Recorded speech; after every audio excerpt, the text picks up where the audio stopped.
Welcome to Hodgepod. This is our Feminine Frequencies series, and we have an exciting show today. I'm with my co-host, Katie Bull. Hi, Katie. Hi. Hi. And we're going to introduce our special guest for today, which is Susie Fishleder.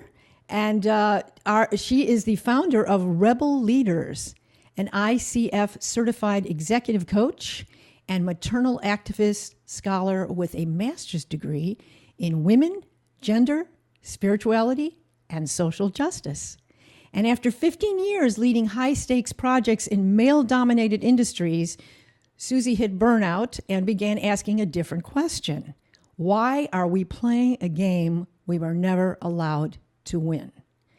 That question sent her back to school to study how patriarchy, white supremacy, and capitalism created the very systems we are told to succeed within.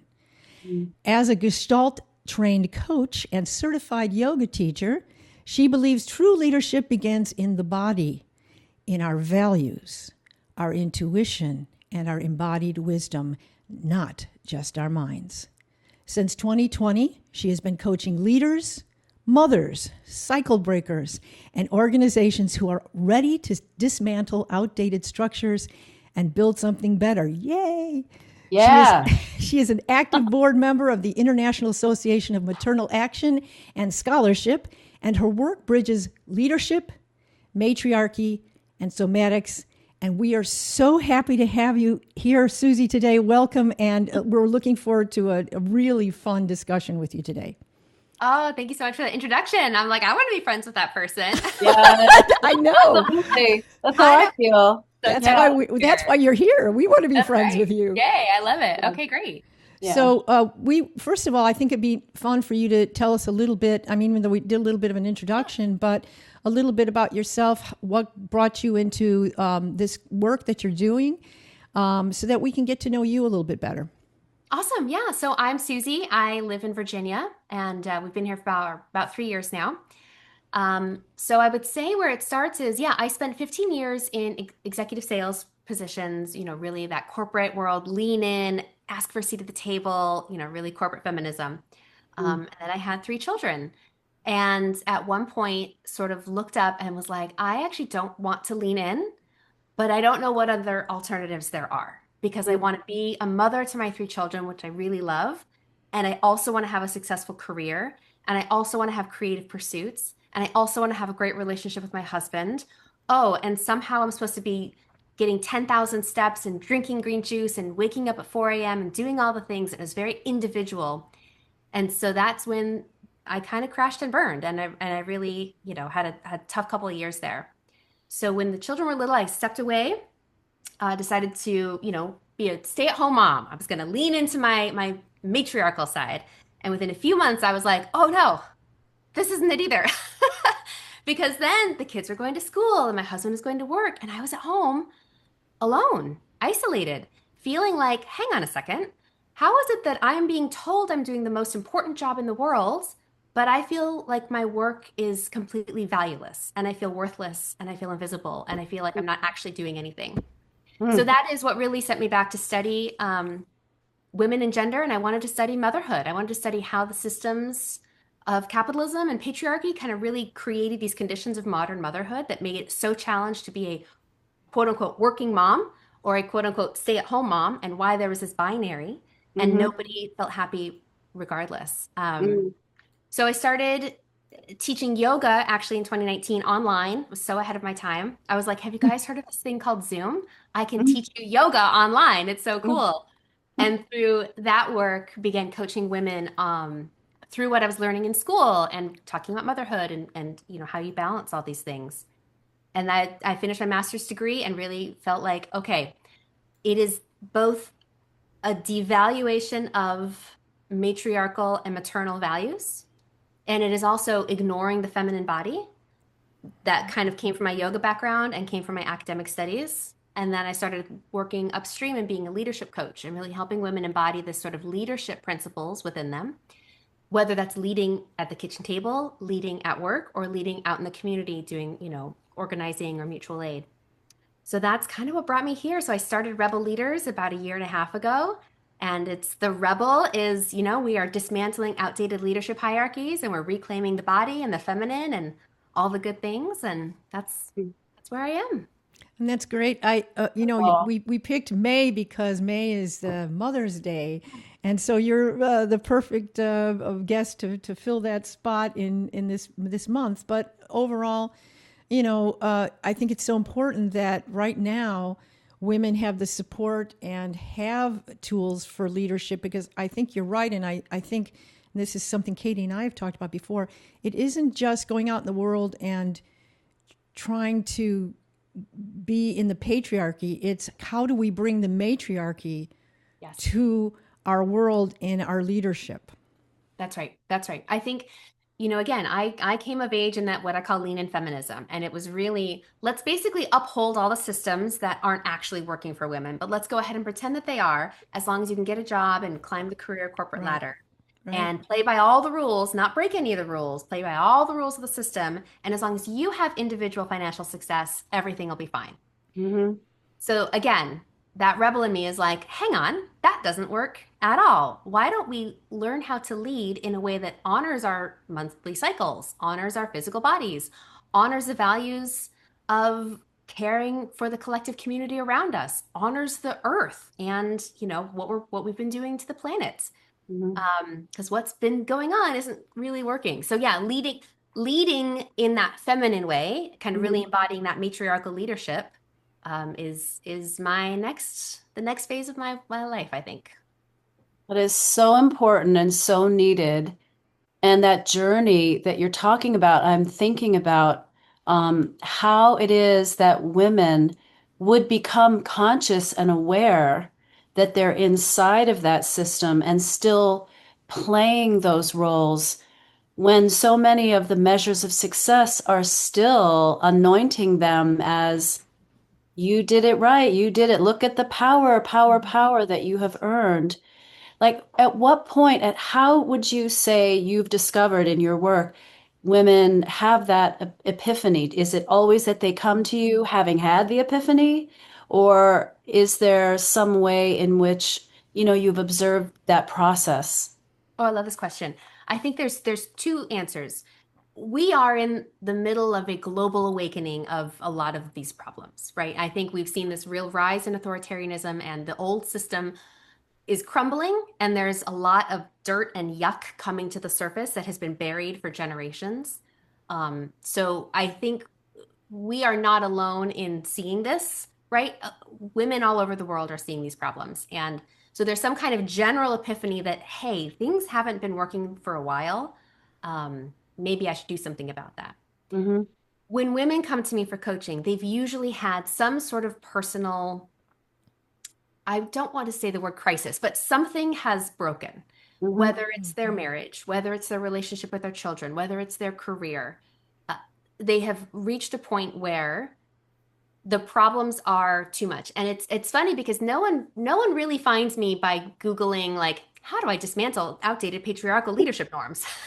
People find me by saying, I need to develop a more executive presence so I can get this promotion, or I want a better relationship with my kids, or how do I care for my aging parents and my young children and still have a job? These are real problems that women are faced with every single day. Mm-hmm. And through our work together, we really go back to the roots of what shaped your understanding of what it even means to be a leader, right? And we talk about that kind of lean in, that the sort of upholding the systems.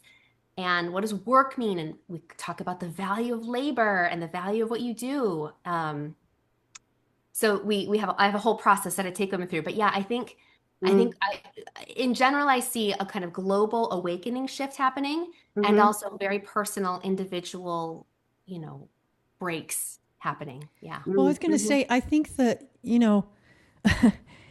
for someone who's, I'm probably the oldest one here, and and I was a rebel right early on, but the cultural conditioning is so deep. I mean, even to myself, I look at myself now and I go, wow, things that still are there. And I think that's something that we really have to look at, is this cultural conditioning is so deep that even when we are aware of what we want to change, our our responses sometimes are still the same. And I see this in women all the time is they understand that there's something that needs to be different, but how do I change my reaction? And that goes along with also neuroscience. How do we recondition our brains to have a different pattern? Because we're inundated, even as little girls. I mean, I'm sorry, but I grew up in the Disney world of Snow White and all that, and it's like that's the buy-in. And so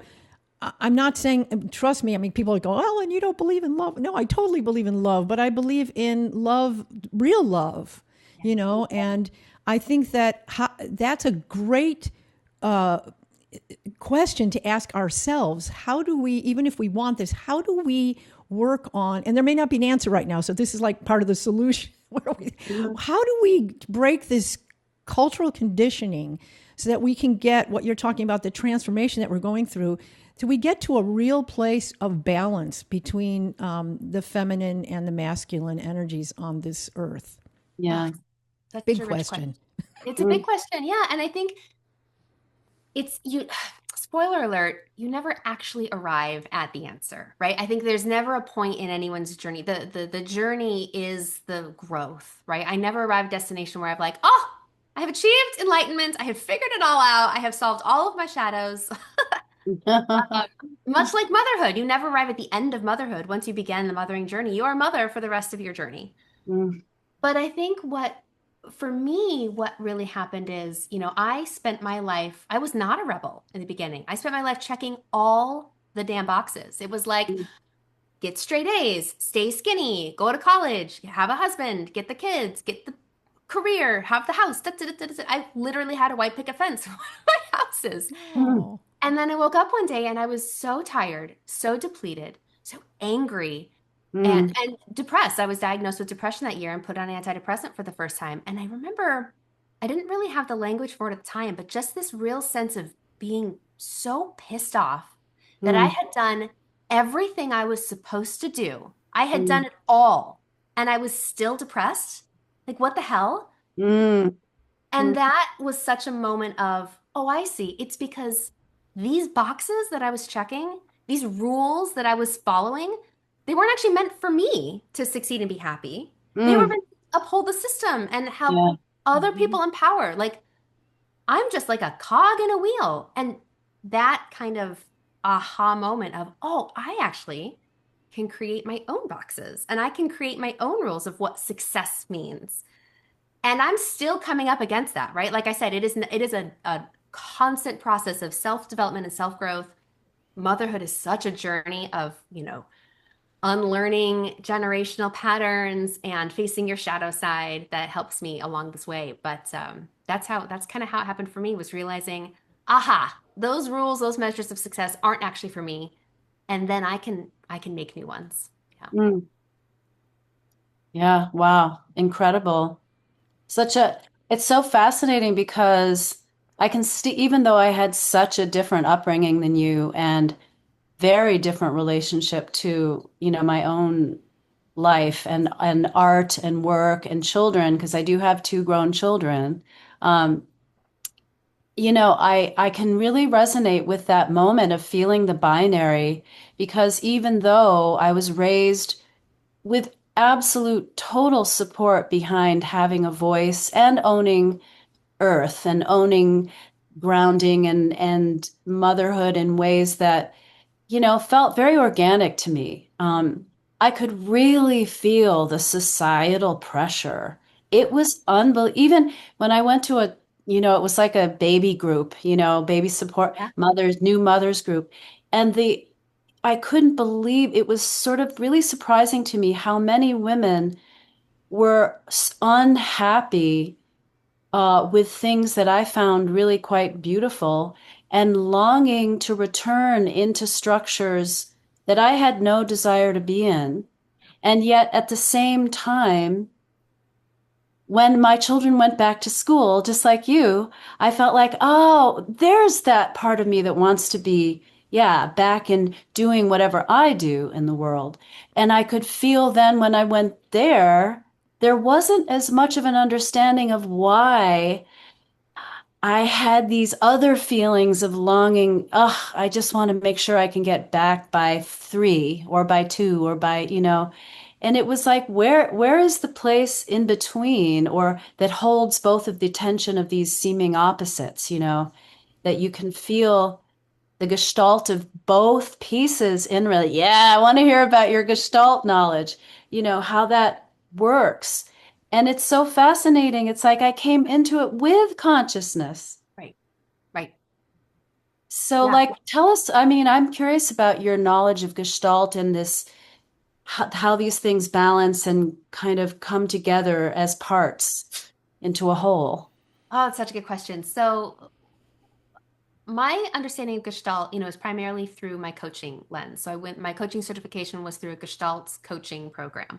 Mm, So when I'm applying kind of my Gestalt philosophy, it's usually in working with clients, and I figure and ground and use of self are two of the most common topics for me. But when we're yeah. thinking about, I love this, thinking about the Gestalt sort of motherhood and work, and I think in Gestalt, there's this idea of the figure, kind of like what's present for you that's arising in the moment, but with a Mm-hmm. knowledge of the ground that sort of we always kind of return to the ground and kind of what's in the background. Mm-hmm. So I think what you're referring to, or maybe how I'm interpreting it, is this idea of as motherhood becomes more prevalent in our lives, we are still operating very much in a system of patriarchy and, white supremacist culture and colonial, colonization and capitalism.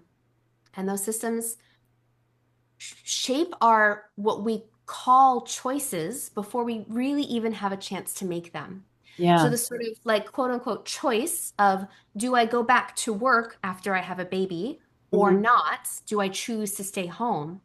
That decision is for most women that I've ever spoken to, not really a choice that they can make freely with no conditions for either decision. You know what I mean? Like Yeah. we live, I'm speaking in Virginia, United States, where we do not have, paid parental leave protected. Virginia does, yay, Virginia, but Mhm. federally we do not. We have, zero maternity leave. I mean, we could go on and on about the lack of social systems in this country for mothers is just shocking and horrifying and really obnoxious.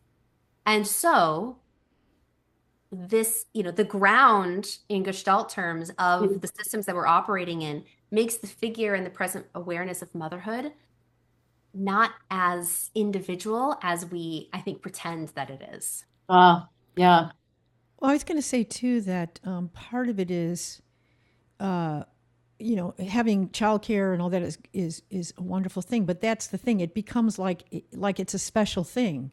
Mhm. No, and that's the feminine principle coming back. If we had this idea of collaboration, and I'm going to ask you about this because I know both Katie and I are interested in your research on Indigenous cultures and Mhm. how they work. But it sort of speaks to that. It's like if we had a culture that supported women and children, Yeah. because we talk about children, but we don't really support them in the way that is in their best interest either. Children being raised in a community along with their parents is a much better way than having to feel isolated or feel degraded because your situation is a certain way. I mean, I grew up. My mom and dad were separated, and during that time, oddly enough, no one would even think about this today. You were considered from a broken family.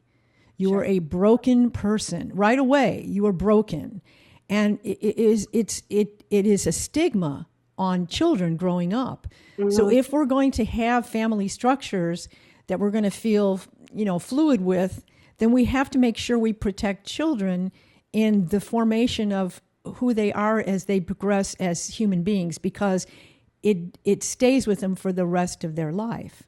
And to speak on one other issue like that, like when I was coming up, my dad, I wanted to go to college. I wanted to, I and he was supposed to pay for our college. I have two other siblings, And he said he didn't pay for mine. I had a struggle to find a way. Back then, there were grants that were really nice. I have to say that was the nice part back then.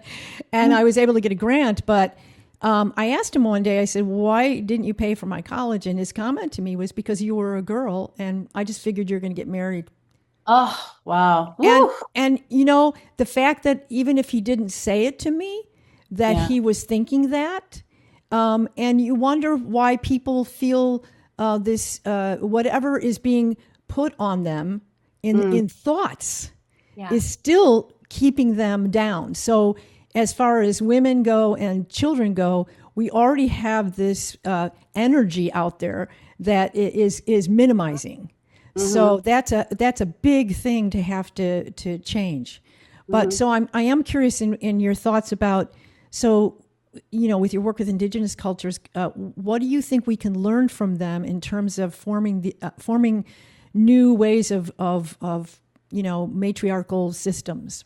Yeah. Yeah. And I think what you're naming, that is the difference. And I'll get to research in a moment. But when we're talking about matriarchal leadership, just to make sure everyone listening is all on the same page, matriarchy is not a flip side of patriarchy, right? And I'm sure I'm speaking, the audience understands. Yeah. Matriarchy does not mean women are on top and we're still upholding all the same systems, right? Mhm. Matriarchy is child-centered. It is communal-centered. It is long view thinking instead of short view thinking. There's all sorts of elements of it. But when I started my master's degree program, I wanted to really question the role of motherhood. And I sort of, you know, looked at colonization and realized, okay, well, here's what patriarchal religions have handed down and have taught us about being a woman and being a mother for thousands of years. What are some other ways of knowing? What are some other ways of being? And kind of looking to North American and global Indigenous cultures. And I am by no means, this is the perfectionist in me coming out, by no means an Indigenous scholar. And I will, you know, I think most of my work, I'll send you guys a list of where I kind of got my research. But in terms of Indigenous matrilineal societies, some of the elements that we can pull from are things like, so in the Haudenosaunee Confederacy, for example, the clan mothers are the ones who select the chief of the nation to represent them in council. They are a matrilineal line, which means, of course, the family grows from the female line. So one of the reasons that women in the Haudenosaunee are like elevated is because of their creation myths, right? So they attribute the discovery of the world to Sky Woman, who brought the seeds with her. Obviously, if you haven't read the book Braiding Sweetgrass yet, please do yourself a favor and read this book. It's been out now for a good almost 10 years. Yeah, it's a great book. It's a great book. It's got to be read. But yeah, so the clan mothers of the Haudenosaunee Confederacy have a duty to preserve their way of life. Like it is that's their duty, and because they are the life givers. And so they do this, part of the way they do this is by deciding like when and how ceremonies are being held. So ceremonies, public rites of passage, they make sure that the children are raised in a way that kind of keeps the customs alive, keeps the nation of the tribe alive. And then when people have a dispute, it's the clan mothers who help them come to resolution. So some of the elements that we can kind of be inspired by some Indigenous societies are things like talking circles, right? So talking circles invite people to sit into a circle and speak in uninterrupted turns about the issue or the decision being discussed. So it's not just like whoever has the loudest voice or the most money or the biggest stick gets to make the decision. Everyone's voice is heard. Not just even, it's women's voices are heard, children's voices are heard, the elders' voices are heard. So it teaches really this inclusivity and mutual respect and kind of respect for diverse perspectives that is really missing in dialogue today. And what emerges is, usually a consensus. So another form of Indigenous leadership is this idea of consensus, that decisions are made when everyone has come to agreement. If there is someone who doesn't come to agreement, they aren't like shunned, they aren't in trouble, they have self-determination and they can come to that decision on their own. But people will sit in council and talk about an issue until it's decided through consensus. There's no pressure like, we need this budget proposal by 2 p.m. today, so you just have to get it to me. It's let's take as long as we need until we come to an agreement. right? And we can see already how that is incompatible with the way we run our corporations, Right. our Yeah. education systems, our politics, that kind of thing. Right, because that's true democracy. That's real democracy, not just we're going to elect the board It's of not directors capitalism. It's not right, based on capitalism. the guys we Time golf is with. money. Yep. Time is money. Time is Right. Time is money. money. Exactly. Right. Exactly. Yep. Yeah. And then this theory of like interconnectedness, I think is such a beautiful example of leadership that, there's spiritual elements of like, I am connected to all living beings and everything is kind of connected by the spiritual essence. And what that thinking does, I think, centers the environment and the natural world more so, again, than what a capitalist society does, which teaches us that the world is there for us to take its natural resources and to make a profit off of. So yeah, I could go on and on. The gift economy, that's a podcast in itself, and it's kind of roots in maternal thinking. But those are some of the ways, some of where my research started to say, oh, there are other ways of knowing, there are other ways of being, and it's not, and I want to make it clear too, just like there's no universal experience of motherhood, there's obviously no one universal Indigenous practice. But there are these common themes throughout the globe. When you're looking at the Maori, when you're looking at, at the Philippines, when you're looking at, Asian cultures, North America, Canada, a lot of these Indigenous societies have very similar themes, and they're still very much active and alive today, despite thousands of years of colonization and despite thousands of years of violence and extraction against these communities. They have still found ways to persevere and to retain their ways of knowing and being, and we can all be grateful to them, the keepers of the knowledge that they're willing to share with us.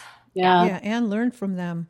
Exactly. And so as you're speaking, a thought came to my mind, which is really a question, which is at the core of what you're talking about, at a certain point in time, you're going to hit the reality that capitalism is part of a value system or promotes a value system that is materialistic and accumulation based. And whereas the cultures you're describing historically have not had more in mind, they've had more integration, building, resource sharing, and we have what we need, and we share, as you say, the gifting. And so I'm wondering, at what point do you hit that moment where you're like, and this is just not healthy, this part of it? And when in fact you're, trying to sort of rehabilitate competitive, I put it in quotes, competitive companies that will ultimately still be competing, still be trying to get the most and more and more and more and more, happily with circles and compassion perhaps, but still that's the driving force. Is there, how does that piece of it play into your vision and your process? What do you think of that? Katie, it's such a good question. And I wrestle with this because it's like, it's so great to sit on the podcast with you ladies and talk about circling and communal care. And then at the end of the day, companies are like, that's great. I have to report to my shareholders. And if our circle talk and our budget meeting wasn't proposed in time, we just lost 25 cents per share. And now that's a big deal. So existing within this, again, it's the figure in the ground, existing within this society and this sort of capitalist notions has rules and ramifications. And so this is where I pull a little bit back into the individual. I really love to focus on the collective and on the systemic, and I never want to blame the individual. And yet, if you are an individual leader, there are practices and elements that you can start to be pulling in to your own leadership to start to shift the narrative. And I think it's what's the principle, the Overton window, right? Like as the Overton window shifts and more right-wing, for example, practices become more commonplace. Can we shift the Overton window to the collective? Like, can we shift it so that more of us are having conversations about what decision by consensus would look like? Maybe it's on this one project. Maybe a decision on consensus by consensus is in this department. Maybe it is, I am going to choose to help people, build resilience in a way that honors the fact that like we've all been resilient all the time and our nervous systems are burnt out. And so we're going to help by like doing breathing exercises and movement and tapping so that we can build stronger nervous systems and regulate the body first. So that way we can feel all of our feelings and our emotions and start to shift these practices into whether it's your workplace, whether it's your home. I do believe that this kind of maternal leadership at home and raising empathetic children is one of the most radical things we can do as mothers, and in the community. And recognizing that change doesn't happen in a year, in a decade, in a lifetime often, but hopefully we are shifting the conversation back. It's been thousands of years of going one way, and now we can start hopefully to shifting it back toward a more balanced conversation. And I think that's what's happening, and that's why it looks ugly, because it's falling apart. And I've said this forever: the microcosm is the macrocosm.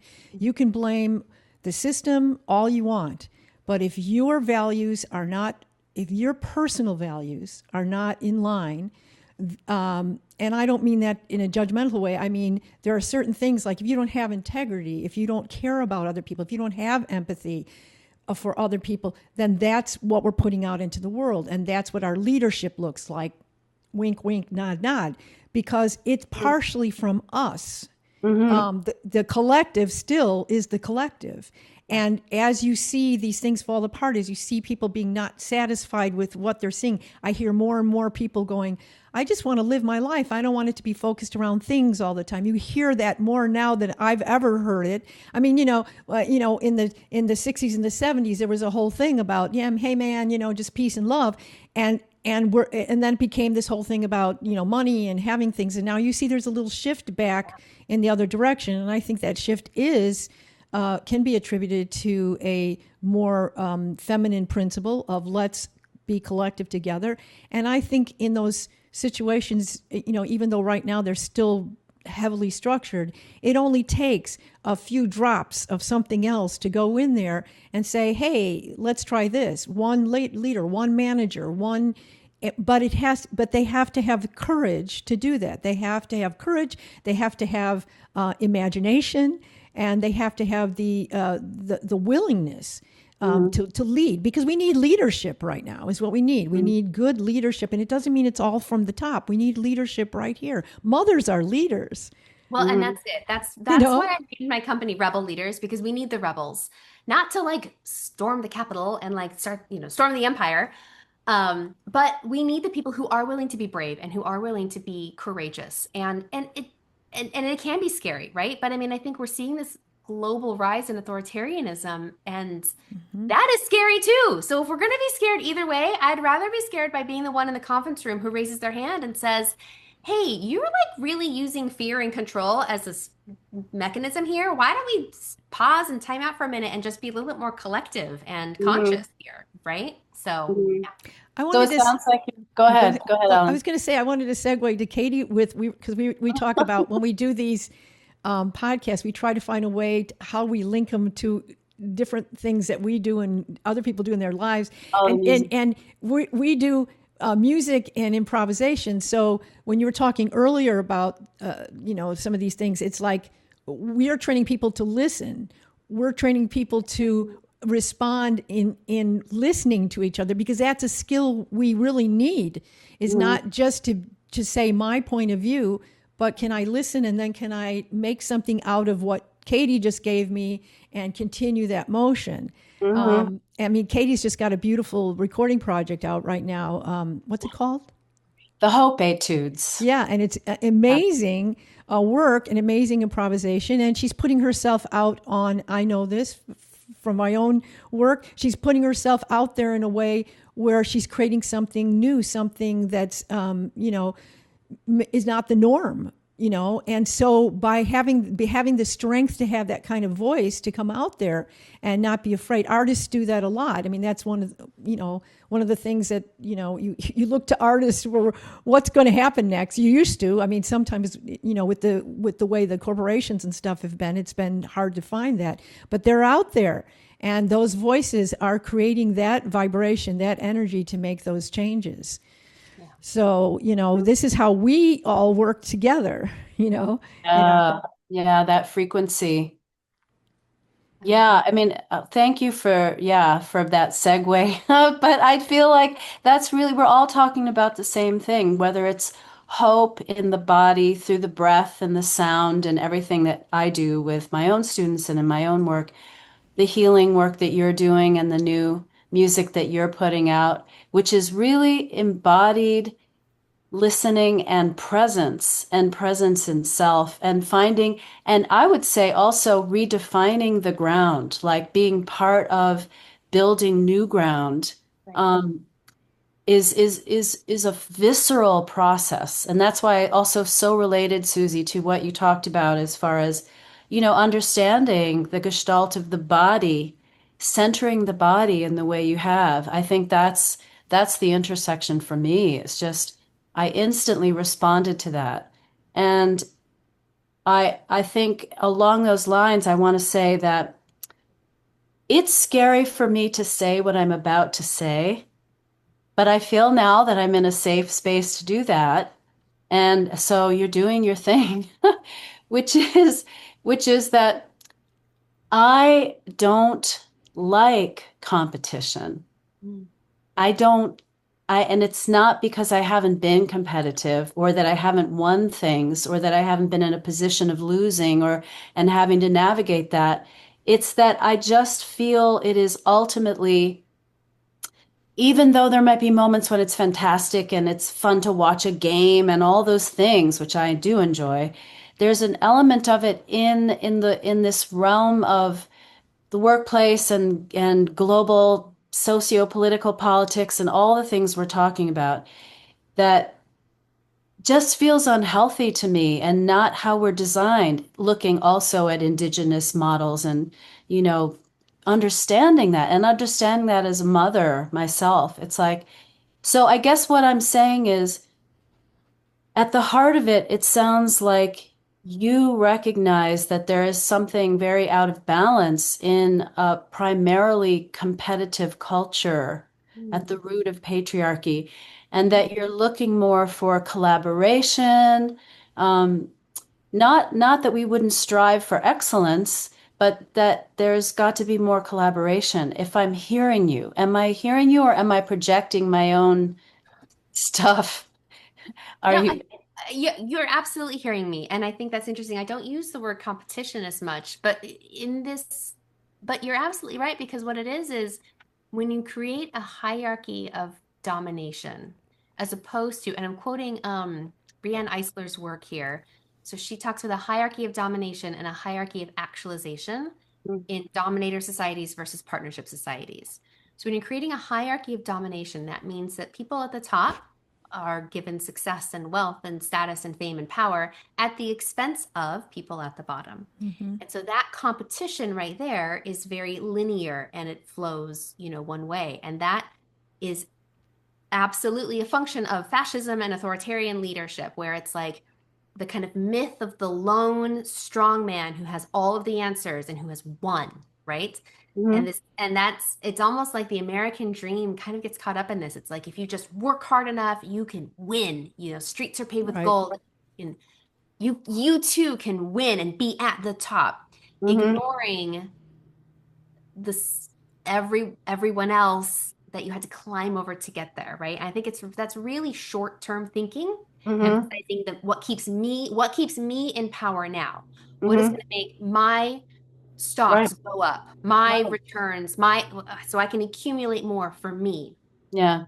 as opposed to that hierarchy of actualization, which is really, again, it's those with more power, not, I'm sorry, power, those with more wisdom, those with Mhm. more experience, those with Mhm. more knowing, Mhm. bring up the people who don't have those Right. resources yet or experiences yet. And so we Mhm. engage in a partnership society, and we're valuing collective wisdom as opposed to like centralized power, and we're valuing long-term thinking as opposed to like short-term gains. And Mhm. it's funny when you said competition, my mind went immediately to Monopoly, My brother and I used to play that game on Christmas Eve every year because, Christmas Eve when you're a kid is so long and Monopoly is so long. And I used to love winning because I Oh, would cheat. I would wow. cheat. Yeah. This Woo. is my confession. I would cheat a Monopoly. Sorry, buddy. Um, Wow. and then, years go by and I introduced my kids to the game a few years ago. And this is sort of after I'd done some work on myself and I'd learned a Yeah. lot of these values through motherhood. And I'm playing the game and I'm like, this is a terrible game. Yeah. No one is happy except for the one Right. person who's crushing and dominating Right. all of Right. us. Right. Why did I ever like this? Why is this the game I played on Christmas Eve? And Yeah. we don't Yeah. play that game anymore as a family because it It's does not Right. embody our values. it's what I was saying Yeah. earlier. It's like you don't even realize how conditioned you've been, right? And I also was going to say this idea of, when you talk about competition, there's that, and there's also again the cultural conditioning. Like I was a co-founder of a nonprofit organization, and when I became the president, and what I would say to everybody is, because we would do some of these things where people would get an opportunity to sing somewhere important or whatever, and I'd say, everybody's going to have their day in the sun. Let's just support each other because that's how I thought about it. Oh my God. I didn't realize how many people didn't think like that, and they weren't all men. So, Mm. it is something that's so embedded in our culture that it was extraordinary to me that people could not see that, hey, if we help each other, we can all be Yeah. here, Right. Yeah. rather than Yeah. somebody's here and somebody's there. That is a true. I don't know. I don't know if that's primarily a patriarchal point of view or if that's just a human condition, but that is Mm. something that I struggle with. How do we get by that? I mean, because I mean, even myself, I catch myself sometimes, thinking like that, and I'm normally that's not how I want to think.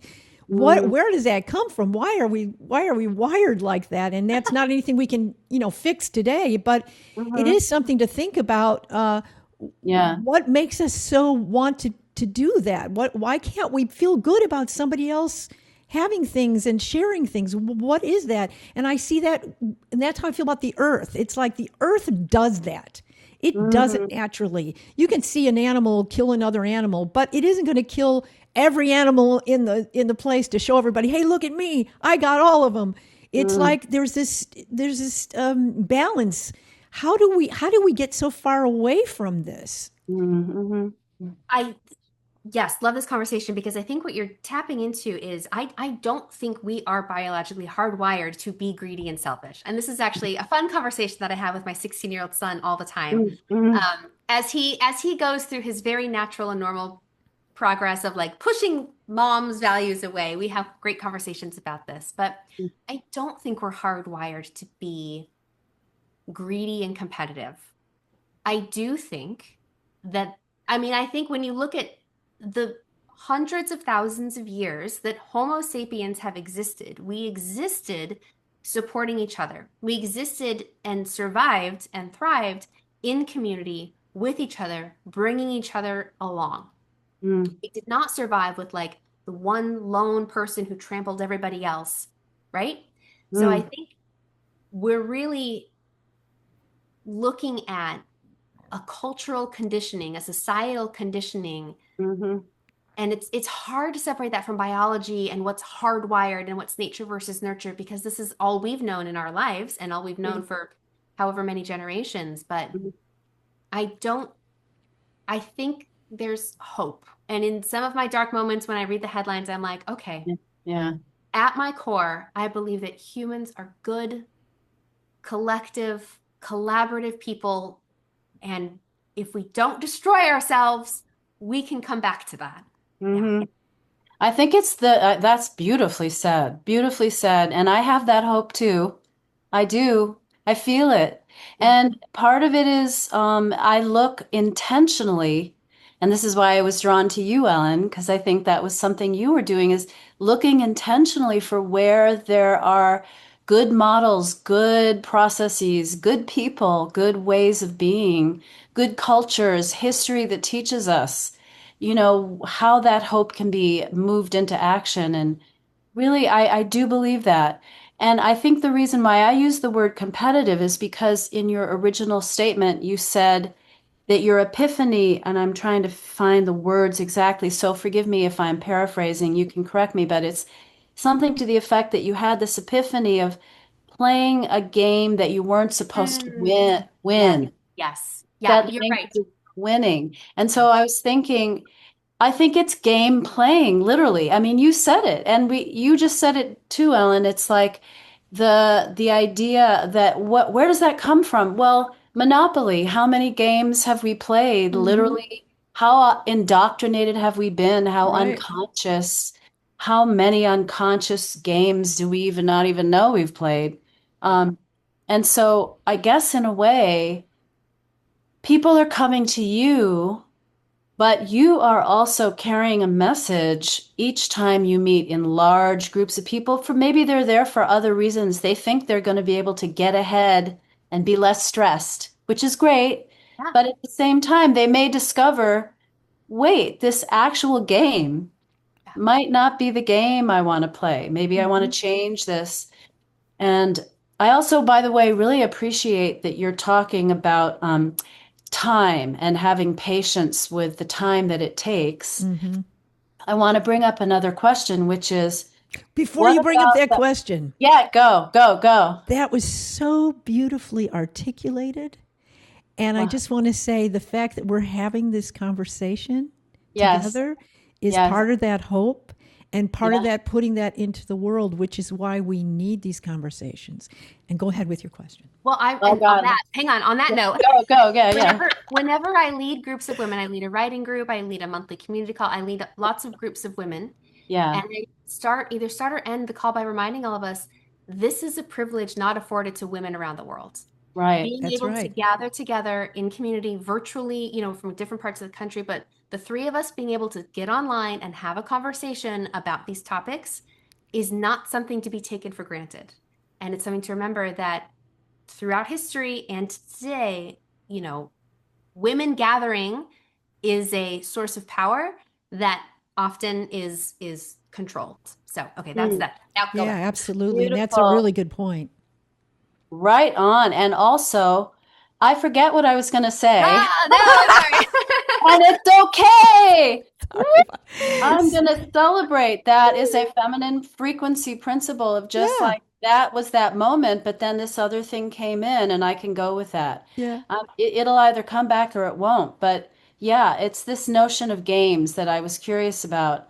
Um, and I guess maybe also are you interested in early childhood education? I mean, because it seems like that would be a place to sort of You know, move some new ideas in, right? yes, yes, and so my Yeah. work has always been on centering the mother in the Uh-huh. mother's experiences. And so Yeah. I got my master's degree in women's spirituality with an emphasis on motherhood studies. Uh-huh. And I joined the board of IMOS, which is the International Association of Maternal Action and Scholarship. Shout out IMOS. We're having our conference next month. Yay. Yay. Put it Because down. when I was in the middle of my breakdown period, and I Mhm. would be Googling things like, how do I have a successful job and three kids at the same time? Where are the feminist moms? What the hell am I doing with my life? What's the purpose of all of this? Um, or like a lot of times the solutions were again so individual, but also focus on the child. Like, here's how if you could just get your kid to sleep through the night, then all of your problems would be Hmm. solved. Or No. like it was really, and yeah, I would go to these mothering groups, these breastfeeding support groups, and these new mom support groups, and the conversations were all like, well, they're crawling or they're not crawling, or delayed Right. speech, and this and that. And I'm like, how are you doing? Like Mm. they're gonna get there or Mm-hmm. not. I don't know. How Mm-hmm. are you as the mother? And Mm-hmm. so many of these conversations about, early childhood and things like that, I think are important. But if Mm-hmm. we don't support the mother, Mm-hmm. we the children aren't going to be supported. We can, Oh, absolutely. I and it, agree. and We it have to. Yes. and that Yes. was, I as I was a new mom, it was very, gentle parenting and very like pouring yourself into your children, which set me up for several years of like terrible boundary setting and like Oh, complete self-abandonment as I oh, prioritize my children above all else. Yeah. Wow. So yeah, I think they're really important conversations to be had, and my work really emphasizes and centers the mother and her experiences. And I was So, thinking more of early childhood because children become mothers. Oh, So yeah. that's what I was thinking of Socialization. was like Yeah. intervention, like really early on. How can we, like the next generation of whether it's women or non-binary human beings or men, Yep. male identifying, who once upon a time were children getting indoctrinated into these games, you know, Yeah. that's what I was thinking. But I hear you and thank you Yeah. for being that advocate for women or anyone who is being the mother. Yeah. Yeah. so I want to Yeah. jump in with this because this is the other side of the coin, or people who not are not mothers, and Yeah. part of the reason they've chosen not to be mothers. Some of Hmm. it is just because it didn't happen, because marriages didn't work out, but also because, and I'll speak for myself here. I grew up in a family where I watched my mom raise three kids essentially by herself, and didn't have the kinds of support or understanding during that time. And, it was debilitating to her. And I said to myself, I never want to have a child where I don't feel supported or I don't have a good, a partner. Hmm. And I think that that's a reality for a lot of women who, aside from other things today, where women are choosing not to have children, and that's something to look at too. Because it may be that they do want to have children, but they don't feel supported, and that's a reality too. And so, how do we support those potential mothers? Hmm. Because Right. because they would like to, but they don't, because they don't feel that they have the support, and they don't want to be left in a situation where they're homeless, or they're all the things that they want to do in their life are no longer, they can no longer do them, and they're looked at as selfish. They're ostracized. Yeah. They Yeah. are. Yeah. You're in a situation where I've had family members say to me, well, you can't understand because you've never had any children. Well, Hmm. that's not true. Hmm. Motherly instinct, understanding, and we also become mothers in a different way. We become mothers. As an educator, I have many students. I feel they come to me more than their families about things, Hmm. and Uh-huh. so I think we have to expand the idea of motherhood. What does that mean? And again, that's the bigger picture of a matriarchal society, because if we have that kind of support, then everybody's in there and everybody gets the fulfillment of that. Because at this point in my life, I don't have any children. So, people go, oh, I got my children, I'm going to go visit them. I don't have that, and it's something that I think people do miss having. There is a connection to it that but we don't want to give up everything in order to do that either. So that's another point of view, I think, to look at. I think it's such a relevant conversation because we're seeing, as people are talking about, the birth rates are falling, right? And so that some people's solution to that is, well, let's penalize women for having abortions, and let's penalize women, and let's sink millions of dollars into Instagram influencer accounts that talk about being a stay-at-home mom and really emphasize that. Those are solutions. Yeah, but then they don't. But then the stay-at-home moms don't get supported when the husband walks out the door. Well, exactly. These are Hmm. they're lacking the full nuanced conversation. And I think Right. So learning how to treating nurturing and caretaking as a communal event is Hmm. so aligned with matriarchal leadership. Um, I need the aunties, the biological and adoptive mothers and people who are full time, like raising little children in our sort of like, little individual homes. My God, we need the aunties to take them to the park Hmm. and to bring us some food and to care for us, right? And mother the mother a little bit. And again, it's just a broader conversation of how do we support, and how do we set up our systems and how do we set up caretaking and care work. But Hmm. we're ungendering words around this nurturing and mothering, I think would include more men because we have to recognize too, and we know mhm. this, men are also penalized under patriarchy, right? Like women, I find I wrote my whole master's thesis on motherhood as a path to self-actualization, right? Like I have gotten so much personal growth out of motherhood. Mm. Guess who else has? My husband. He has gotten so much personal growth through fatherhood. Yeah. And he was not raised, I mean, he has a great dad, great parents, but men of his generation weren't taught like fathers can be mothers, fathers can be nurturing caretakers, you know? And so, you know, Katie, when you're talking about early childhood education, that's part of it too, is that kind of equal partnership of mom and dad and aunties and uncles and grandparents and neighbors coming together to raise children communally, regardless of gender, and that nurturing energy poured into the next generation and prioritizing the next generation. That is such a radical, revolutionary thing to do that really challenges all these systems we're talking about.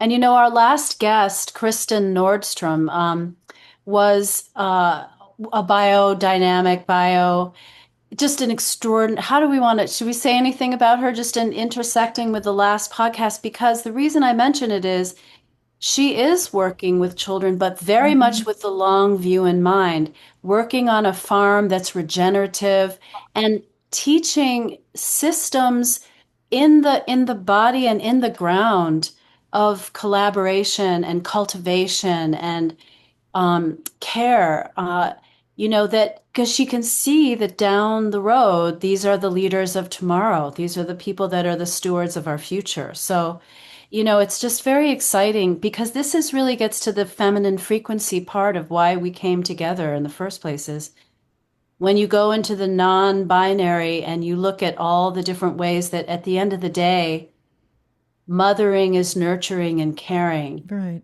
And it is archetypal. And, you know, yeah, once we understand that and we can see it in nature,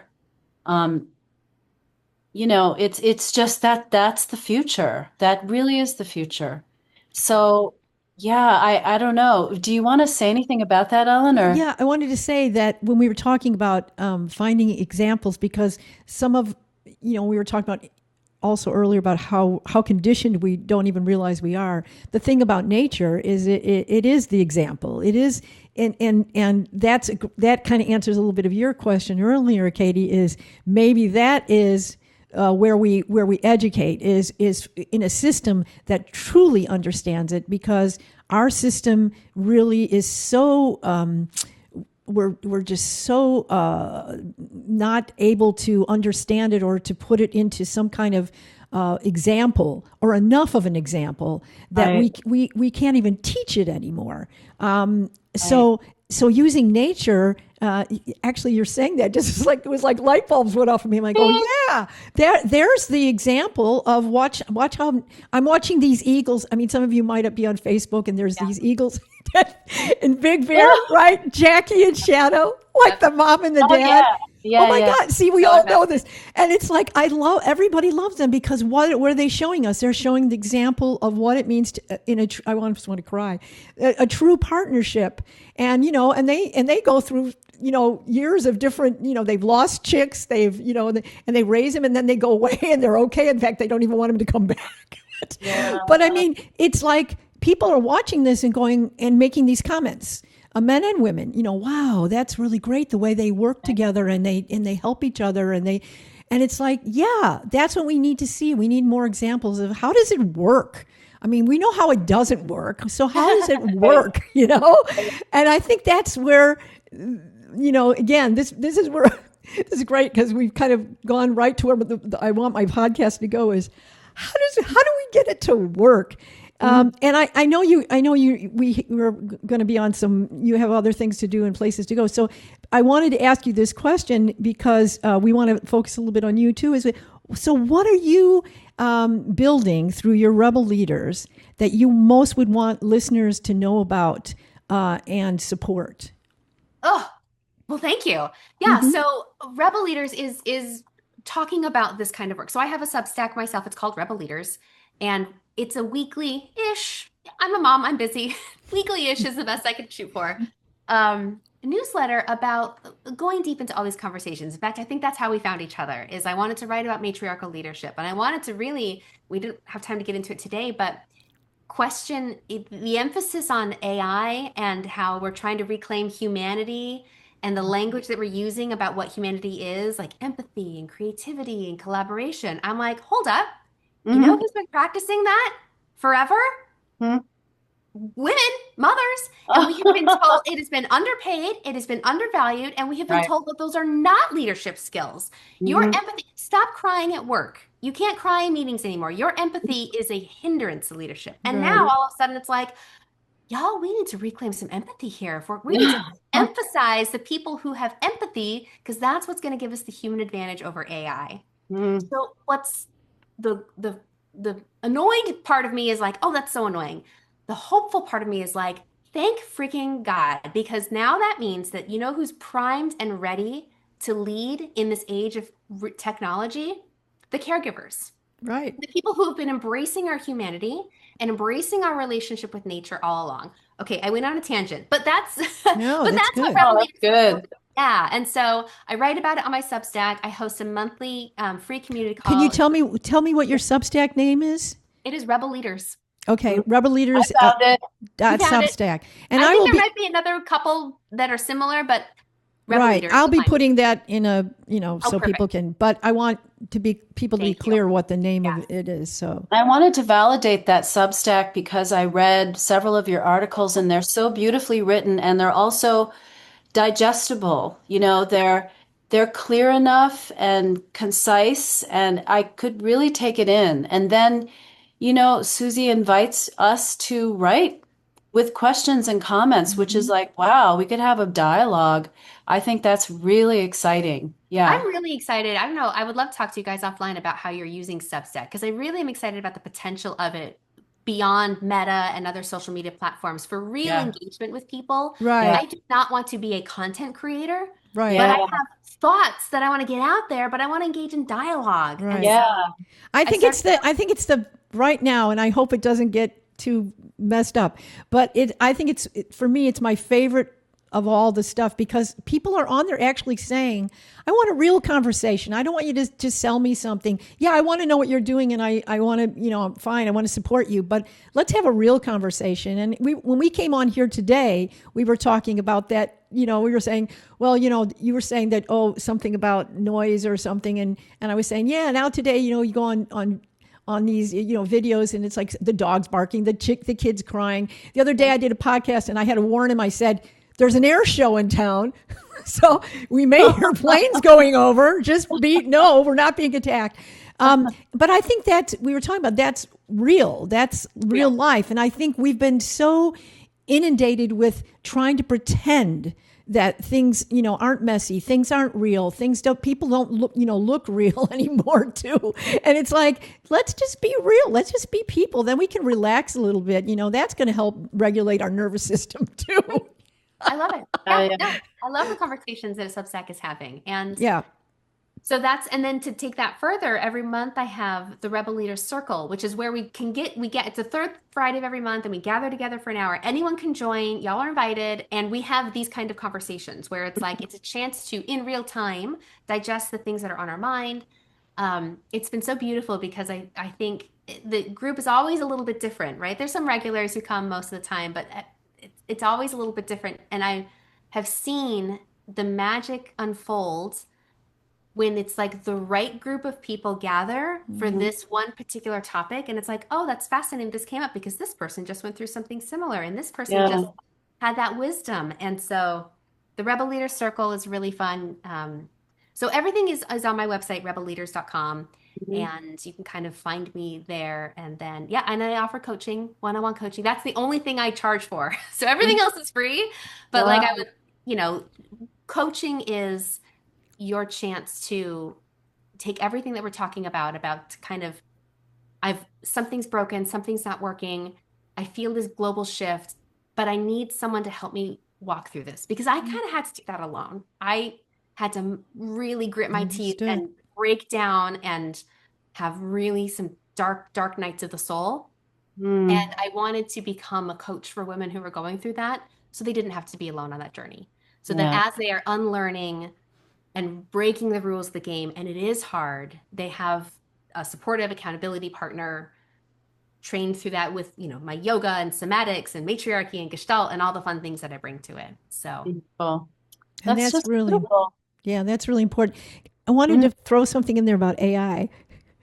And some people may not like me for saying this, but I think there should be more women on AI yes. because we need to be putting in, whatever you put in is what's going to come back. And think about the training AI is getting and where it's coming from. Oh, yeah. Oh, So yeah. please, women, go on AI, talk about empathy, talk about love. These things are absorbing this information. It's all information. And I think it's really important for women. I mean, there's actually a couple of Substacks of women who are talking about this, about AI, and we need more women Yeah. to make sure that it isn't just one point of view, because that's what's happening. I mean, we can't avoid AI; it's here. We may not like it, we may not like everything about it, but if it's going to be here, then let's make sure it's not imbalanced with just one point of view too, because otherwise we have an issue. In how it responds to us in real time. I'm still in the camp of we can. I'm very excited that there are several communities in our nation that have stopped AI data centers from being built. And I do think, I hear you, and I just want to offer like this other piece, which is I still feel like we have to really push back on the takeover.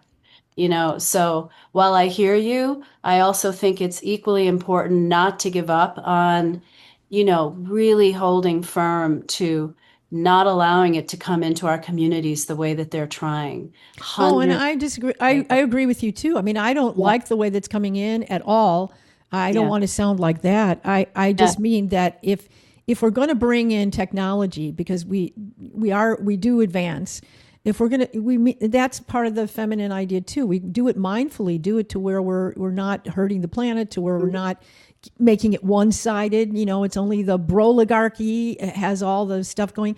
That's not even. That's not an even thing. So I agree with you. I'm living in an area right now where we're fighting data centers here. Yeah, good. Maybe So this is a subject for another podcast, yeah, It's like yeah, also AI. I mean, really, it's such an important conversation. And it also is. the same thing about fracking and then the so-called arguments about, oh, well, but this is a natural gas. It's kind of like we need to talk about, I think, these questions of where the debates really are. So let's do that. But thank you so much, Susie, for coming and Oh, doing it's a light. It was so wonderful to meet you, ladies. And yeah, this so is a great great. conversation. Great way to spend the afternoon. Yeah, Yeah. I appreciate you being here and sharing all of your wisdom, and that the work that you're doing with women is so important, because women who are going through things and they do need that support, and I'm glad that you are doing that. And I just want to say that anybody, we are also, you can find us on Substack at Sound Creativity Journal, is where the Hodgepod podcast lives. I'm a terrible capitalist. I like to say that everything's free. You can subscribe if you want to. I love what you were saying. Everything's free. Everything's free. Yeah, but you still need support. I mean, so you're doing the things you got to survive here too in the world. But I think all of this information is so important to get out and for people to have it. And I love all the people who are being so generous on Substack by giving all of their information. I bless them all. But you can find us there. And Katie, where can we find your recording? Oh, well, Bandcamp and all other streaming platforms, but Bandcamp would be the one I would advocate for because of the way that they take care of the artists. They Great. actually do get paid. So that, yeah, Yeah. yeah, And yeah, and yeah. and Susie, do you have anything special coming up that you would want to talk about?